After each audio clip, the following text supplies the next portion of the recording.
பாடல் 12. படைபட்ட வேலவன் பால்வந்த வாகை பதாகை என்னும் தடைபட்ட சேவல் சிறகடி கொள்ளச் சலதி கிழிந்துடைப்பட்ட தண்ட கடாக முதிர்ந்துட படலம் இடைப்பட்ட குன்றமும் மாமேரு வேற்பும் இடிபட்டவே.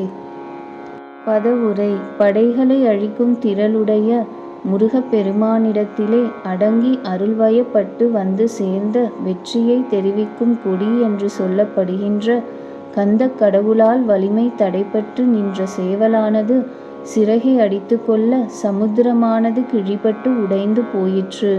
அண்ட முகடுகள் இடிந்து உதிர்ந்தன. நட்சத்திர கூட்டங்கள் தடுமாற்றத்தை அடைந்தன. ஏனைய மலைகளும் மகாமேருகிரியும் தூள்பட்டு இடிந்து விட்டன. விரிவுரை. அழிக்குந் தொழிலுடைய ஆயுதங்களுக்கும் சேனைக்கும் பெயராயிற்று படை என்பது.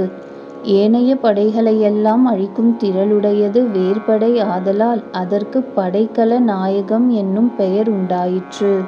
வீரர்கள் தம் வெற்றியை தெரிவிக்கும் பொருட்டு தூக்கிக் கட்டுவது கொடி ஆதலால் வாகை பதாகை என்றார். மற்றவர் கொடி வெறும் படமாக இருந்து வெற்றியை தெரிவிக்கும் எம்பெருமானுடைய சேவற்கொடி படமன்று, உள்ளவாறே சேவல். அது நாதம், ஓங்கார மந்திரத்தை ஒலிவடிவால் உலகிற்கு உணர்த்துவது. இருளை நீக்கும் சூரியன் வரவை உணர்த்துவது. வாலகிரியை தனது தாளில் இடிய பொருது வாகை புனைக்குக் குடபதாகை காரனும். சூரபன்மனை வேற்படை இரு பிளவாக பிளக்க அவ்விரு பிளவும் சேவலும் மயிலுமாகி பெருமானை எதிர்க்க எந்தை கந்தவேல் பறவைகளைக் கொல்லுதல் கூடாதென்று தன்னருள் பொழிய அவைகள் அருள்வயப்பட்டு அருமுக வள்ளலுக்கு ஆட்பட்டன. மயில் ஊர்தியாக சேவல் துவஜமாகி கந்தவேலுடைய வெற்றியை உலகோர் உணர கூவி நின்றது. செவ்வேல் பரமனது கொடியாகிய சேவல் சிறகடித்த மாத்திரத்தில் கடல் கிழிந்து உடைபட்டது. அண்டச் சுவர் இடிந்தது. உடுபடலம் உதிர்ந்தன. மேருகிரி முதலிய மலைகள் தூள்பட்டன. எண்ணுதற்கரிய எம்பிரானது சேவற்கொடியின் பெருமையை என்னென்று உரைப்போம்? அது அளவிடற்கரியது. அருணகிரி சுவாமிகளையன்றி அத்திறலை உரைக்கவல்லார் யாவர்? திக்கது மதிக்க வருகுக் குடமும் உலகேழும் அதிர அரற்று கோழி.